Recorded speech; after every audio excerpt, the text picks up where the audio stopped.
All right, Shalom. I want to start off by giving all praise, honor, and glory to Yahweh, Bahashim, Yahushua, Bahashim, Rakakwadash. I want to give double honors to our apostles and elders of Great Millstone who rule well, and grace and peace to you elect around the four winds, believing and pushing this truth in all sincerity. May the blessing of election be upon your houses. This is your fellow servant, we'll call you from the GMS Orlando camp, coming at you with another impromptu lesson. Tonight, I actually want to revisit this video that the brother Nahoya put me on a couple of years ago. And it's from Tone Talks, entitled, "If White America is Crying Over Money During the Holidays, Why is a Wealthless Black America Silent?" And one thing that brothers have been touching on a lot recently, these past couple of days, seeing that we're in the so-called holiday season, is the fact that really all of the mirth and the joy has been stripped from the holidays. It doesn't hit the same like it did back when we were, 8, 9, 10 years old. It's not the same vigor. It's not the same spirit, contained within these holidays. Really the spirit of Egypt, the spirit of Babylon is dwindling. And these holidays really do a good job of highlighting the disparity amongst these American people. These holidays really highlight the desperation of the average Babylonian to try and scrape whatever little inch of joy and mirth they can from these holidays, because everybody's really starting to feel the squeeze of this serpent. Because Esau is cracking down economically, socially, financially. All right, Esau is cracking down on this Babylonian society. And a lot of these Americans are really starting to feel the reality of what's going on around them. And in this holiday season, it really highlights that. It really highlights the disparity of the American people. All of the mirth is gone. And the brother Isaiah likes to make the point, about how, really it started when the Lord started to withdraw his elect from amongst the world. Because as the Lord started to withdraw his elect from amongst the world, one thing that came with him was the spirit. And the spirit of the elect is really what fueled these different holidays. Really, the spirit of the elect is what fueled Babylon itself. And now that spirit is being focused and honed in on the word of Yahweh Ba'ashem Yahushai, there is no more spirit for Babylon. There is no more spirit for the holidays and the different upkeepings of this world. And I want to get this in Isaiah 24, because what we're experiencing now is really the languishing of this world as a product of the Lord withdrawing his prophets. And it's really highlighted through these different holidays, that come by year round. How the joy and the mirth is continually stripped. This is Isaiah 24 and verse 4. It says, "The earth mourneth and fadeth away. The world languisheth and fadeth away. The haughty people of the earth do languish." And the the common sentiment in the earth today is languish. Lamentation, mourning. That's the common sentiment amongst the world today. And we all live in Babylon. You know this for a fact. No matter where you go, there's a common spirit of mourning. There's a common spirit of languishing, because people's lives are getting more harder. The so-called white man is making life itself unsustainable. And people are starting to feel that, especially economically. When it comes to people's finances, Esau is making a real hard push to drive everyone with their backs against the wall. So like you got that plane going by, but Esau is making a heavy push right now to drive people's backs against the wall. So they make that decision out of desperation, to take that digital wool. But it says, "The earth also is defiled under the inhabitants thereof, because they have transgressed the laws, changed the ordinance, broken the everlasting covenant. Therefore hath the curse devoured the earth, and they that dwell therein are desolate. Therefore the inhabitants of the earth are burned, and few men left." And a curse has devoured this world. And that's why the scriptures say in Ecclesiasticus or Sirach, the 10th chapter, that the Lord or the physician is coming to cut off a long disease. And that long disease has been Esau Edom.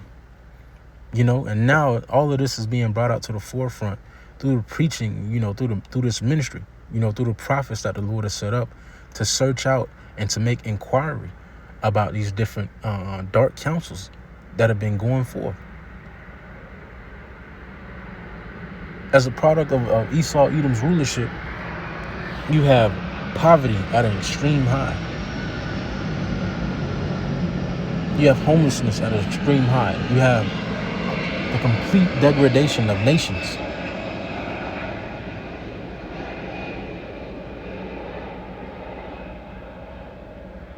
That's why the Lord is coming to cut off this long disease.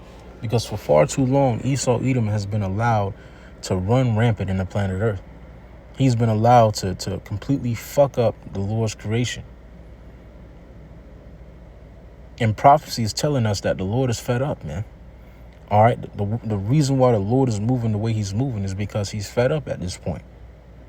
But it says, the new wine mourneth, the vine languisheth, all the merry-hearted do sigh. All right. And all the merry-hearted are sighing right now. All right. These holidays are a prime example. Every time a holiday rolls around, it's another reminder that people don't got it. That nothing's the same. That America itself is dwindling and that we're at the end of an empire. It says, the mirth of Tabaret ceaseth, the noise of them that rejoice have ended, the joy of the harp ceaseth. I want to get that in the NLT. Isaiah 24.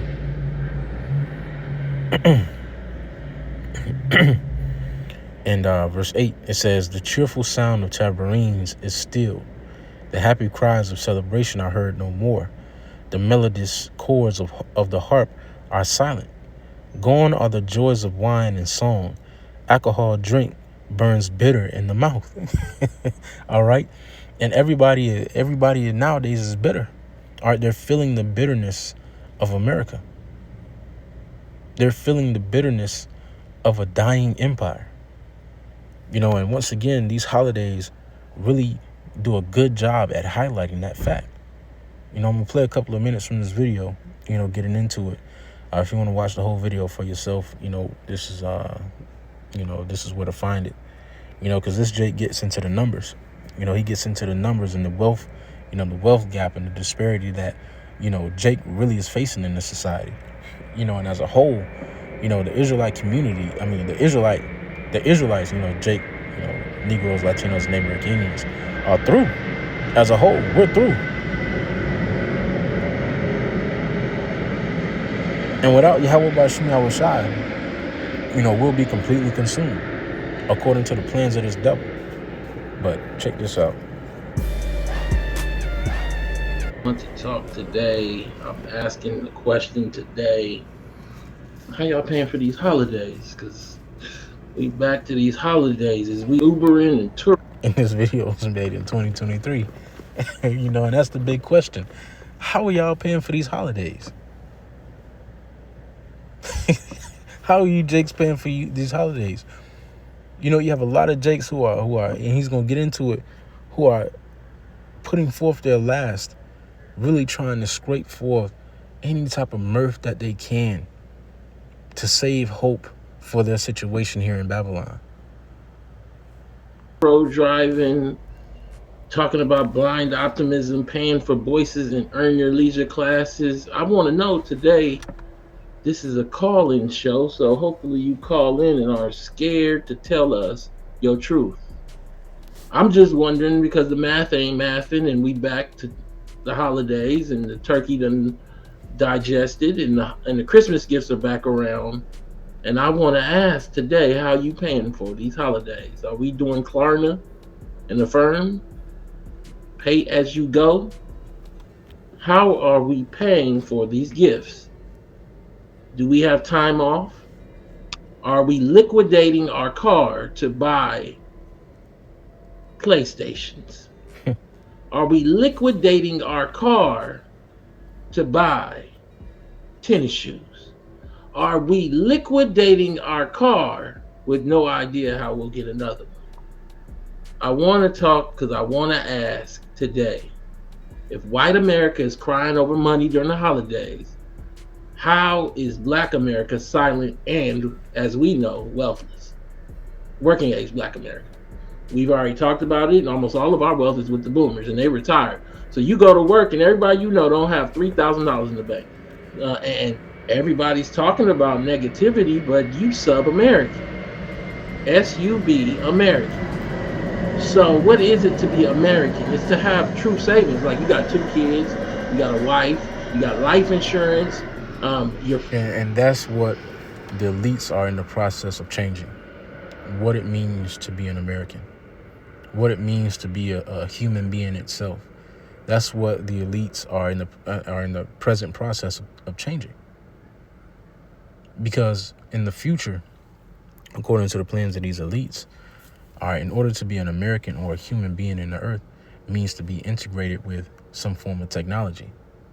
To be integrated into this beast system. That's what it's going to mean to be an American, to be a human being itself. Because once again, we already know that Esau Edom plans on establishing his Godhead in the planet Earth. But so in the Second Thessalonians, the second chapter, he wants to be as God. And the way that he's going about to accomplish that enterprise is through his technology. Esau is fully leaning on his blessing. All right, carnality. He's fully leaning on his blessing. Like the Elder Ayash said, as that last Hail Mary attempt to establish his own blessing in the earth, to establish his own promise in the earth. And that's what we're witnessing right now. We're in the present process of the elites changing what it means to be an American and what it means to be a human being. And really, all of this wealth disparity is being engineered. Because brothers are going and going to lessons about the UBI, all right, that is being prepared for these Babylonians. That universal basic income to keep everybody on the same level, while the elites amass more and more power in the earth. These technocrats amass more and more power in the earth.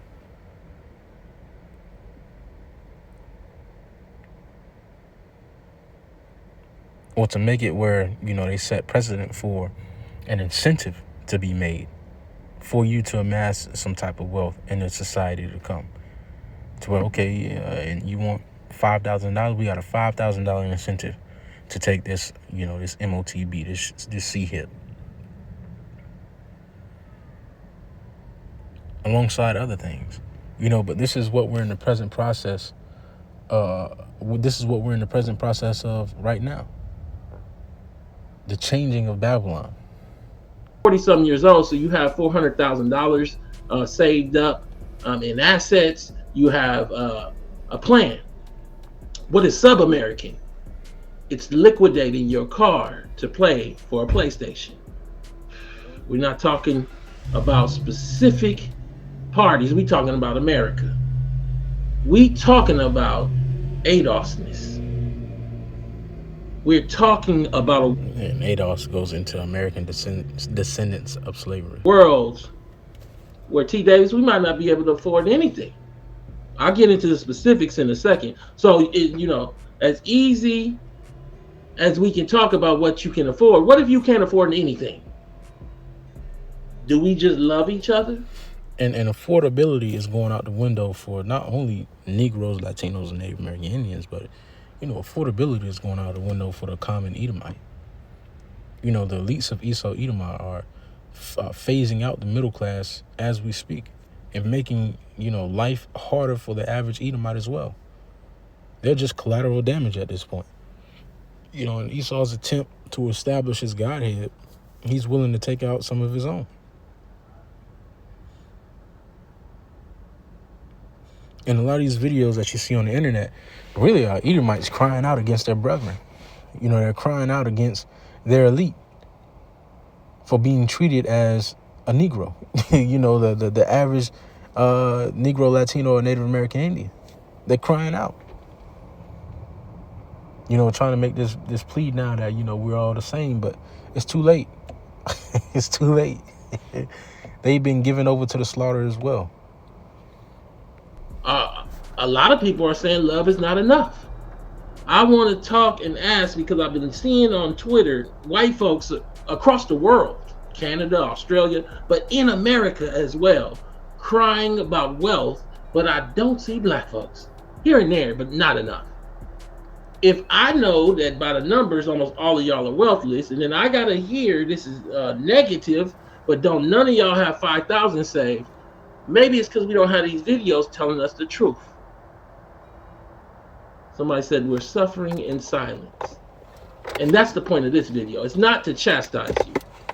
I'm not here to give no lessons, but it might sound that way because I am going to talk about pay as you go and give you the backdrop. But I am more so here to give a platform so maybe your story can give information to someone else's story and we can get to some truth today. Can we? Let me see if I can skip through. I'm calling from New Jersey.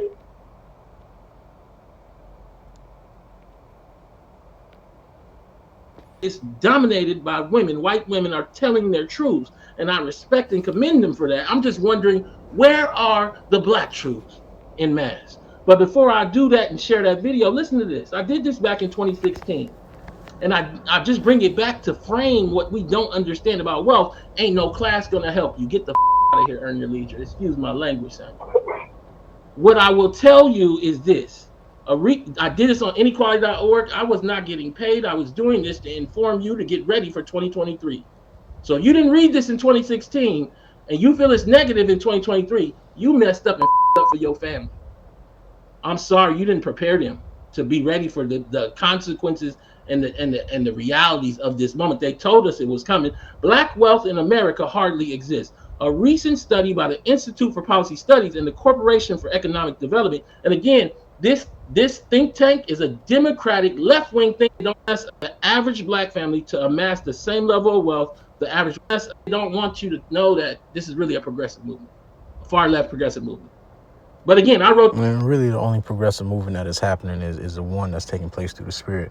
We're just trying to get, a little bit of the point that he was making in 2016 in his last couple of minutes. For free for this think tank, inequality.org for the IPS think tank. For nonetheless, a recent study by the Institute for Policy Studies and the Corporation for Economic Development notes that it would take 228 years for the average black family to amass the same level of wealth the average white family holds today. This gap will never close if America stays on this current economic path.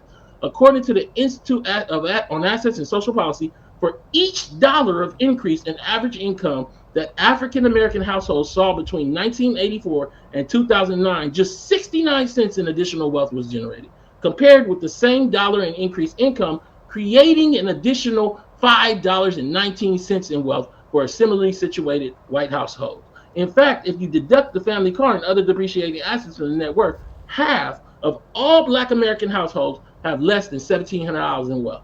The net worth of the median white family remains near $100,000. So they got 83 million homes, 43 million above the 100,000. We have about 20 million homes, 10 million worth less than 1,700. And we don't understand that's because they grew this wealth way before many of us were able to decide to have a bank account. Go ahead, give me your take on it. Just as he got into those numbers, you can see why, it's a complete act of desperation that's coming from Jake and really a lot of these Edomites as well, to try to scrape up any mirth or any joy they can from these different holidays, because really the wealth isn't there, the money isn't there.